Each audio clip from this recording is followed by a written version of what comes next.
Hello children of standard 7, good morning and welcome back. Today we read chapter 3rd, part 3rd, the Turkish invasions. In previous classes we have already read about Muhammad of Ghazni and Muhammad Ghori. We had gained more knowledge about Turkish invasions.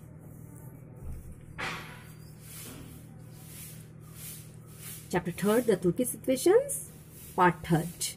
Muhammad Ghori was killed when he was crushing these revolts. Student आपको मालूम होना चाहिए कि एक लड़ाई के दौरान जब रिवोल्ट्स हो रहे थे तो मोहम्मद गौरी उसमें मारा गया. After the death of Mohammad Ghori a powerful struggle started among his general as he had no son to succeed him. तो आपको मालूम होना चाहिए कि जैसे कि आपको मोहम्मद गौरी के बारे में बता रहे हैं कि उसका कोई बेटा नहीं था. और एक बार मैंने एक वीडियो में ये भी बताया था कि उसने अपने सारे साम्राज्य को, जो भी उसका राजपाट था, उसने गुलाम वंश को दे दिया. एक ये भी कहा जाता है इस बारे में स्टूडेंट कि after the death of Mohammad Ghori a powerful struggle started among his general he had no son to succeed him. तो उसका कोई ये भी कहा जाता है कि उसका कोई बेटा नहीं था, तो उसको जनरल थे, तो वो आपस में उनके बीच काफी पावरफुल स्ट्रगल हुआ. और in India Qutbuddin Aibak declared independence. Qutbuddin Aibak के बारे में मैंने पिछले क्लास में भी बताया है. कुतुबुद्दीन ऐबक ने इंडिपेंडेंस डिक्लेयर कर दिया and led the foundation of the slave dynasty. तो उसने किसका फाउंडेशन किया? स्लेव डायनेस्टी किया, जिसको हम गुलाम वंश भी कह सकते हैं, गुलाम साम्राज्य भी कह सकते हैं. महमूद ऑफ गजनी, हाँ ये सही है, माना जाता है कि मोहम्मद गौरी जो था उसके पास एक मतलब कि वो एक बहुत बड़ा मिलिट्री लीडर तो नहीं था महमूद ऑफ गजनी की तरह, but he was regarded as the actual founder of the Muslim rule और सुल्तान इंडिया. लेकिन कहा जाता है कि जो भारत में मुस्लिम रूल का संस्थापक हुआ, ये जो शासन एस्टेब्लिश हुआ, तो उसे इसमें मेन माना जाता है. और इसे रूल कह सकते हैं या rule of sultan in India भी कह सकते हैं. There are two reason for this. तो दो रीजंस बताए जाते हैं इसके. He annex the conquered territories to his empire. तो जो भी एम्पायर को वो जीतता उसको वो अपने साम्राज्य में शामिल करता जाता. Why Mahmud of Ghazni only loot and plunder the territories that he won. और जहां तक कि इसका हम कंपेयर कर रहे हैं तो महमूद गौरी की बात बताएंगे, गजनी की बात करेंगे स्टूडेंट. तो वो लूटता था, जैसा कि मैंने बताया था, वो बहुत बड़ा लुटेरा था, वो प्लंडर मचाता था और जिससे टेरिटोरी को मतलब ये जीतता था उसे वो तबाह कर देता, बर्बाद कर देता था. He plan to build an empire. तो ये हम स्टूडेंट आप लोग को बता रहे कि उसका प्लानिंग था. किसका प्लानिंग था? ये आपको मोहम्मद गौरी की प्लानिंग थी कि एक बहुत बड़ा साम्राज्य स्थापित करना चाहता है, बनाना चाहता. While returning to Ghor assign his general to complete the remaining conquest. In this way he made his conquest more permanent. वो चाहता था कि जो भी इलाके को जीत रहा है, मतलब कि जो भी कुछ मतलब जीतने के बाद से वो अपने साम्राज्य स्थापित कर, तो एक यहाँ पर वो अपने गौर जगह से आकर के वो वहां पर एक अपना मतलब कि शासन बनाए और परमानेंट भी यहाँ पर रह जाए. तो स्टूडेंट आपको समझ में आ गया कि मोहम्मद गौरी और मोहम्मद गजनी में जो हमने कंपेयर किया तो क्या फर्क है. Our next topic, failure of Indian rulers. तो स्टूडेंट ये स्लेव डायनेस्टी आया और भारत में मुस्लिम शासन की स्थापना हो गई. ये शासन एस्टेब्लिश हो गया और काफी दिनों तक चला. तो इसकी वजह क्या है ये हम लोग जानेंगे. The failure of Indian rulers, तो ये हमारा टॉपिक है. There are many reason why Indian rulers fails against the Turk. तो कहते हैं कि बहुत सारे रीजंस बताए जाते हैं कि इंडियन रूलर्स जो थे तुर्क के सामने जो थे, मतलब कि उनके मतलब उनका जो भी ये था वो फेल हो गया. Lack of unity among the Indian ruler, एक रीजन है lack of unity among the Indian rulers. तो भारत के जो शासक थे उनमें यूनिटी, एकता की उस समय कमी हो रही थी. Prithviraj Chauhan and Jaichandra were the most important rulers of the time. They failed to unite against the foreign enemy. तो ये उस समय के बहुत इंपॉर्टेंट शासक माने जाते थे और ये जो फॉरेन एनिमी से दुश्मन थे तो उनके सामने वो खुद को भी वो यूनाइट नहीं कर सके.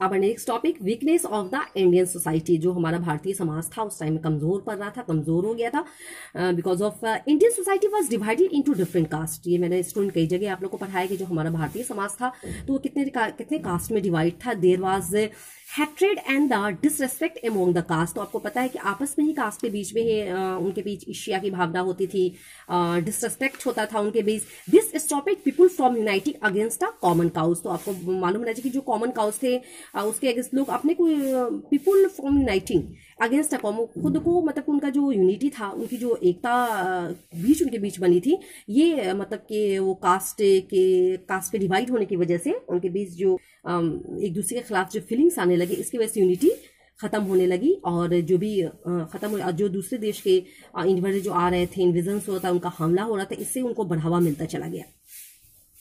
Our next topic, faulty political system. तो जो पॉलिटिकल सिस्टम की बात बताएंगे, राजनीतिक व्यवस्था की बात बताएंगे, वो फॉल्टी थी, किस तरह थी। There were several small chiefs, there were several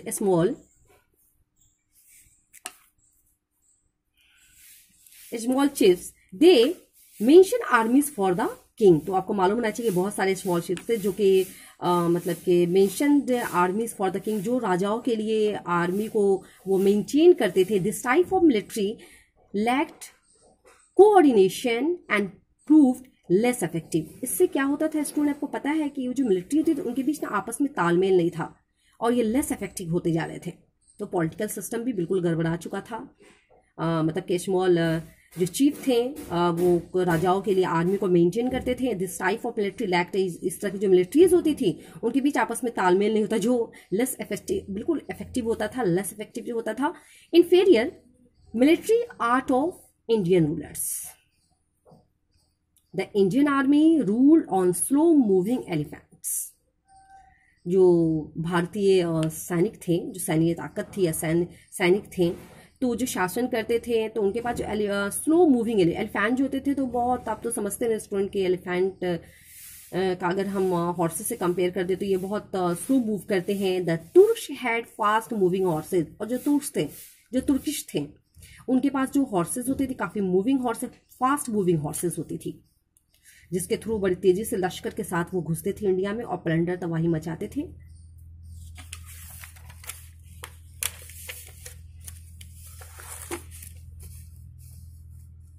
impact of Turkish invasion. तो हम ये जानेंगे स्टूडेंट की तुर्किश इन्वेजन यानी तुर्कों का जो आक्रमण हुआ, इसका क्या असर पड़ा हमारे इंडिया पे।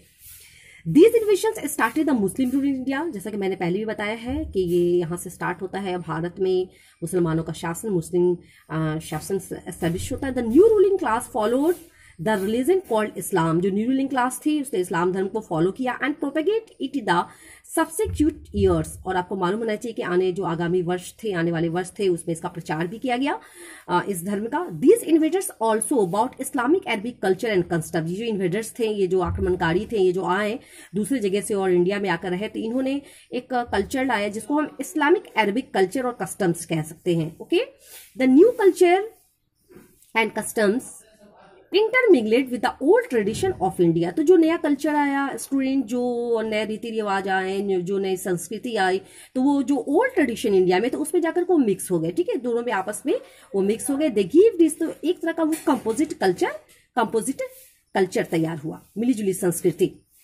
बिसाइड्स, इसके अलावा the invasion open up the India सब कंटिन्यूड फॉर माइग्रेशन। आपको पता है कि इंडिया में लोग आना शुरू हो गए और उसके बाद लोगों को और भी ज्यादा बाहर के लोगों को बढ़ावा मिल गया, वो माइग्रेट करके इंडिया में आने लगे और वो आकर के यहाँ पे रहना शुरू कर दिए। Our last point, people came to India as traders and soldiers in large number. लोग जो है ट्रेडर्स के रूप में, सोल्जर्स के रूप में वो बड़ी तादाद में इंडिया में आने लगे। ग्रेजुअली आहिस्ता आहिस्ता they adopt the Indian way of life, और इस तरह से वो धीरे धीरे जो इंडिया के जीने का तरीका है, वे ऑफ लाइफ है, उसको अडॉप्ट करने लगे। ओके स्टूडेंट, तो ये चैप्टर 3 का जो लास्ट पार्ट था आज ये भी कंप्लीट हो गया। हम लोग अब चैप्टर 4 पढ़ेंगे, उसके बाद से सिविक्स के चैप्टर भी हैं। स्टूडेंट, इस वीडियो के थ्रू मैं आप लोग को बता दूं कि आप में मॉडल टेस्ट पेपर भी है। उसे मॉडल टेस्ट पेपर जो फर्स्ट होगा आपका, जो भी होगा हिस्ट्री और सिविक्स का, उसको भी आपके सिलेबस में इंक्लूड कर लेना। ओके,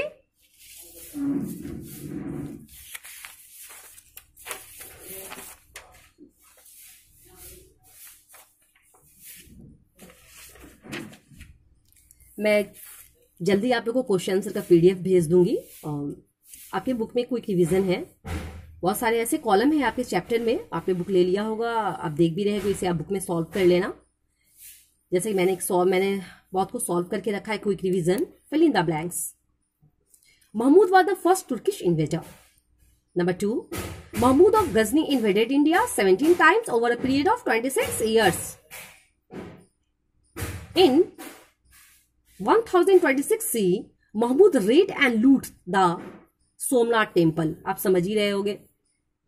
और मुझे पता है, आई होप कि मैं इस बात को मतलब कि कह सकती हूँ कि बुक आने के बाद से आप लोगों ने ऑब्जेक्टिव अपने से भी बहुत ज़्यादा सॉल्व कर लिया होगा. India was invaded by Mahmud only for its wealth. Number 5, Muhammad Ghori was the ruler of war.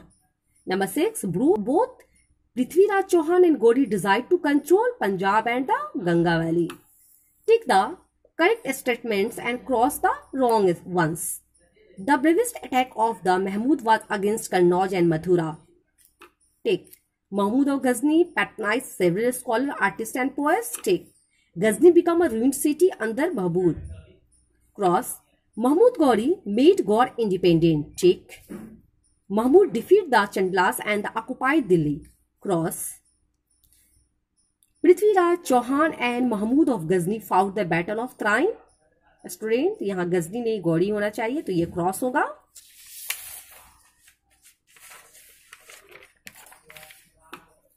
ये पेज नंबर 33 से है. आपके बुक पेज नंबर है आपका. टिक. The correct answer, Prithviraj Chauhan won the first battle of Train. Who laid the foundation of the slave dynasty in India? Qutbuddin Aibak. Match the following. Mahmud became the Sultan of Ghazni. 998 C. First battle of Train. 1191 C. Second battle of Train. 1192 C. Mahmud attacks on Somnath temple. 1026 C. The sprint.